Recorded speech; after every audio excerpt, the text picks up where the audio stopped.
So here's the thing. I love Japan. I love the busy streets of Tokyo, the amazing services and transportation, the incredibly delicious food, and most of all, I love that it's a photographer's paradise. I've made countless memories there, and I want to make this video for you, for my friends, family, and fellow photographers visiting Japan for the first time. This video is geared more towards first-time visitors and a bit of advice about each major area and answers to questions I get asked about the most. This isn't a catch-all for the entirety of the country, but a FAQ based off my experiences, and there's still a lot more I want to explore about Japan. I still remember the first time how I was really excited and nervous, even after watching so many videos and countless guides, so I hope this video helps you in any small way. I've had an amazing experience visiting Japan over the past couple of years, and I really want to share that experience with you. Let's dive in.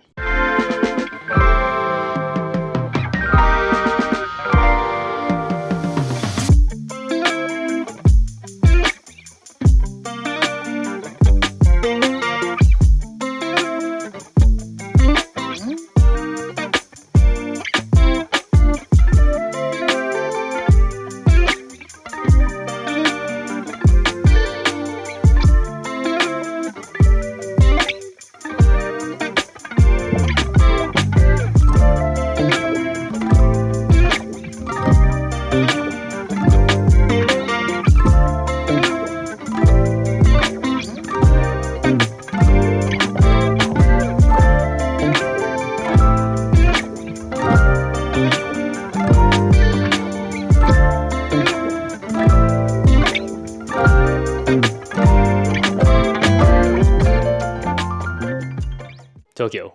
For most visitors, it's the heart or the star of your trip. Personally, I always fly in from Haneda Airport and take the train to the city and stay in a capsule hotel near any of the major train stations, just for convenience.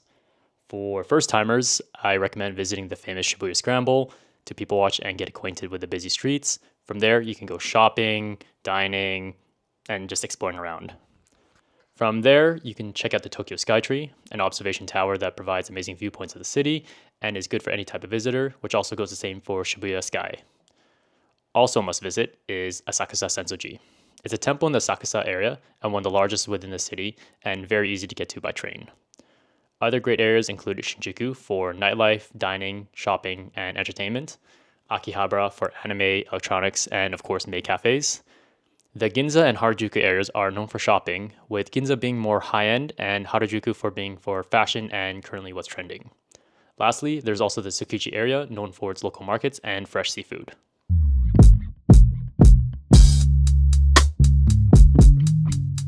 Taking photos in Tokyo.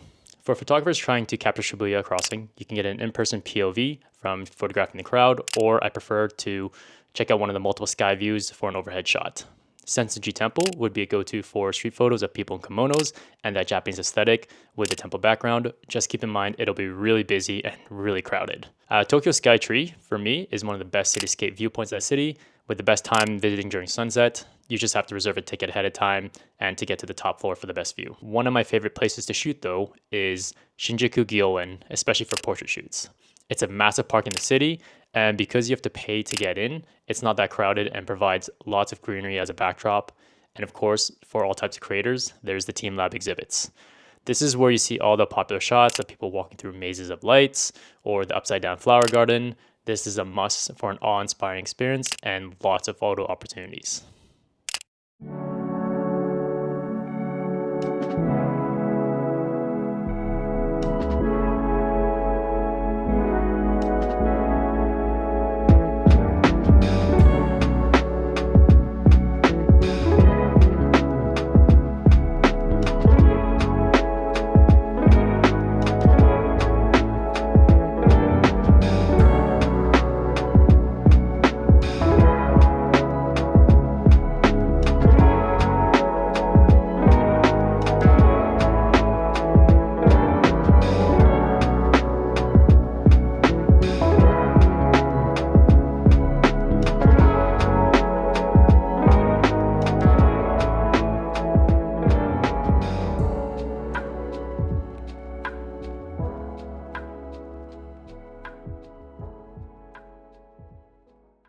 Kyoto.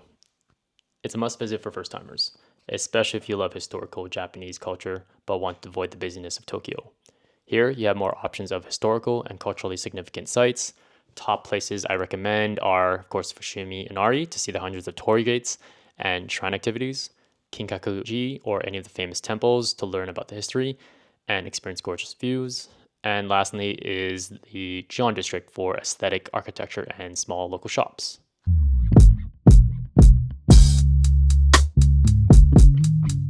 Photogenic areas. So photogenic areas in Kyoto, there are plenty of them, and of course the main one is Fushimi Inari Shrine. This is the spot where everyone takes photos with the red torii gate. Kinkakuji is the Golden Temple, but there are several other temples to photograph. Arashiyama Bamboo Grove is nice, but it gets crowded really, really fast and is relatively small, so I recommend going there early. Arashiyama itself and Monkey Park aren't as famous as other sites, but I wouldn't skip out on these, especially if you make it over to the bamboo forest. Arashiyama has lots of local shops, and when I visited, there were lots of locals in kimonos taking pictures by the river. As for Monkey Park, it's a monkey reserve on top of a mountain where you can photograph them wandering around and even feed them.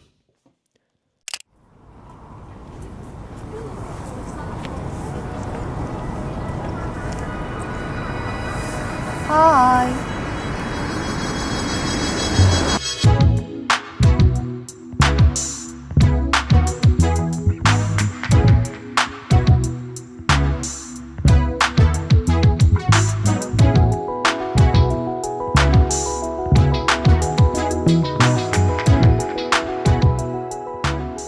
This area holds some of my most significant memories of Japan.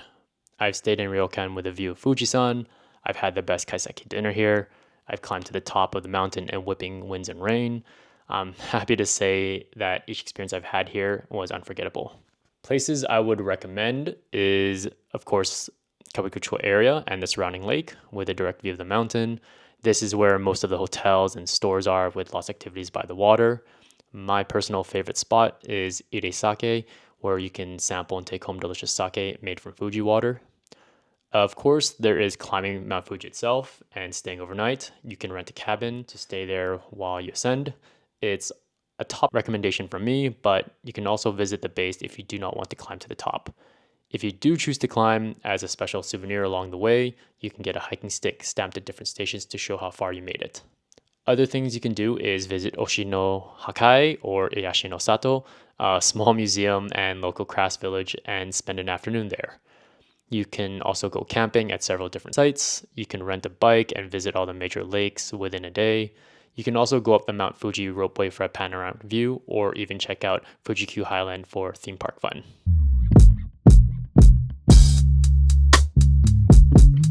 Photogenic spots within Kawaguchiko. There are lots. The top of Mount Fuji would be on any photographer's bucket list. Just don't forget to take any photos along the way. With Kawaguchiko, the Charito Pagoda with Fujisan in the background is also part of that list. Lake Kawaguchi gives a majestic view with reflection in the water and a pretty clear view of the mountain. And then there's Tenku no Tori. It's a privately owned torii gate that offers visitors a view and a chance to photograph Fuji from another angle.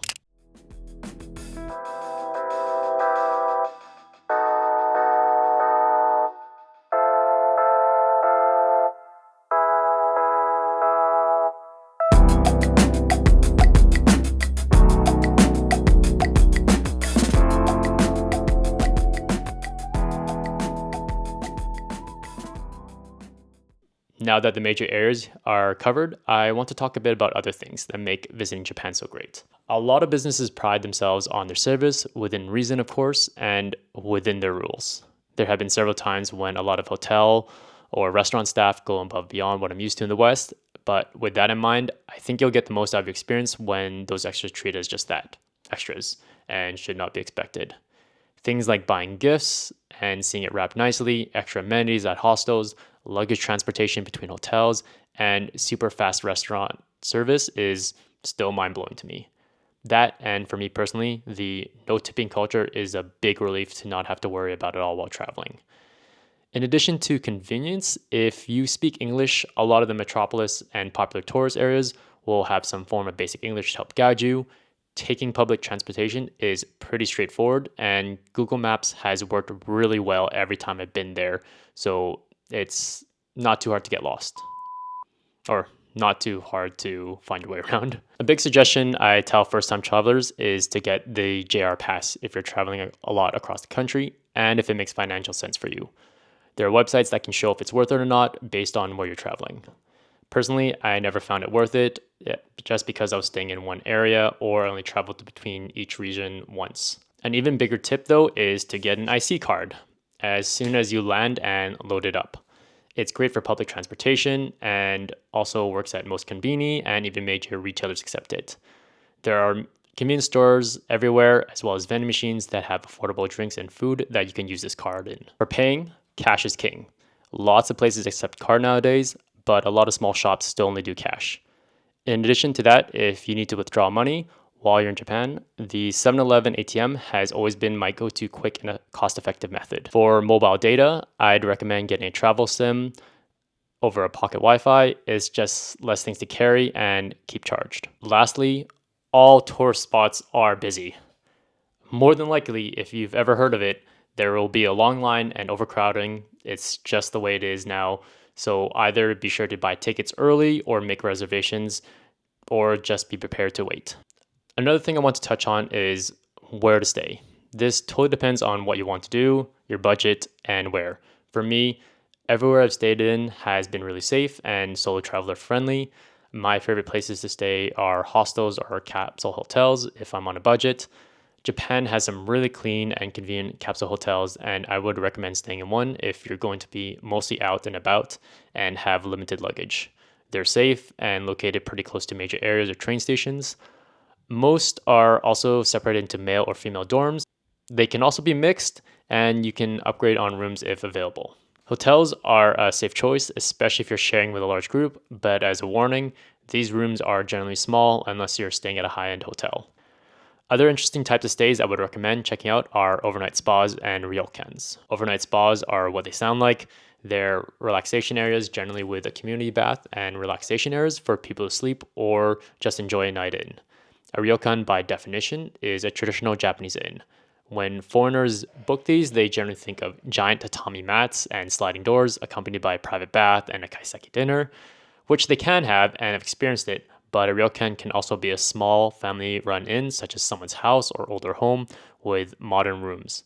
So when you're booking a ryokan, make sure you know what you're reserving. Highly, highly recommend doing a ryokan stay, like a nice one, if you've never experienced it. Totally worth the money.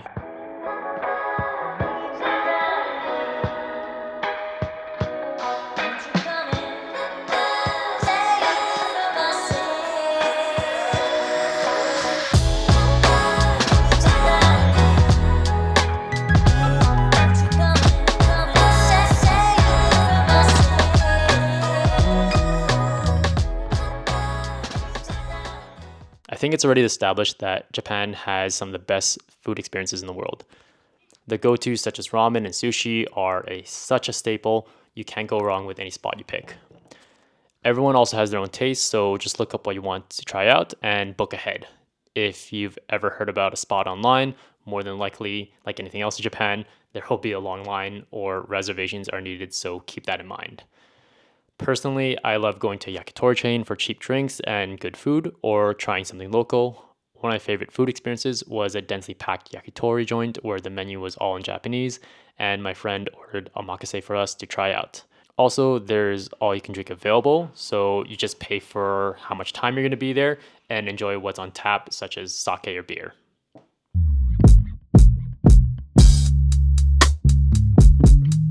Photogenic, or photography for food. If you're a food photographer, I'd actually just check out festivals or temples with food stalls, large market areas such as Tsukiji Outer Market, or if you really have a budget, you can make a reservation at one of the many Michelin-starred restaurants and check those out. I haven't had much experience there, but I would love to see those photos.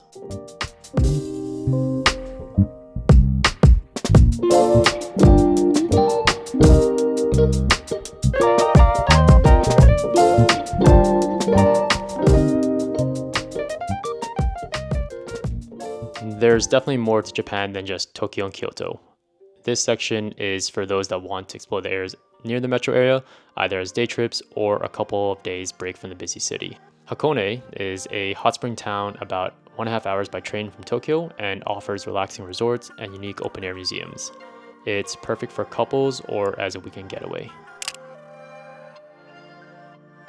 Kamakura Beach is a town south of Tokyo. It's perfect for water activities such as surfing or hanging out at the beach. At night, there are several restaurants and bars to wind down or go all out.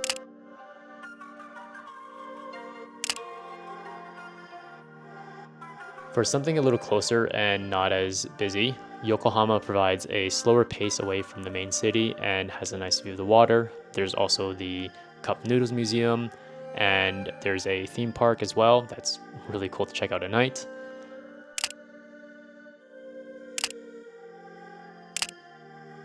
And finally, to the north is Saitama. It's ideal for outdoor hiking during the summer and a hot spring ryokan stay in the winter, offering a truly authentic Japanese experience.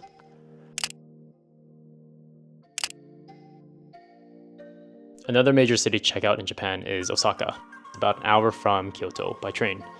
I didn't get to spend much time here, but you can spend a good couple of days exploring the city and surrounding area. Osaka is known for its nightlife and food scene and is also really close to Universal Studios.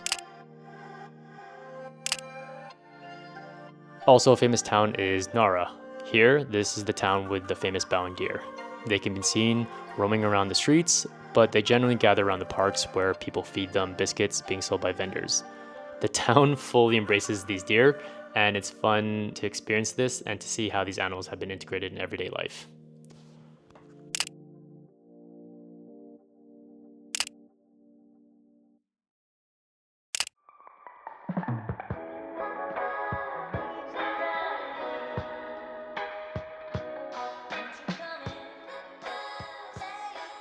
So that's it. That would be my intro to Japan for first-time visitors. There's definitely a lot more to the country that can be covered under one video, but I hope this serves as a jumping point about what to do and where to go during your first visit. Japan is a gorgeous blend of tradition and modern wonders, but above all, it's a place that really captures your heart. For me, what I love most about this country are the experiences and memories I made there. The strangers who became friends, the quiet moments at isolated shrines, the fun conversations shared over delicious meals, and the late nights. These are the things that made my experience in Japan really special, and I hope this inspires you to explore and create your own memories.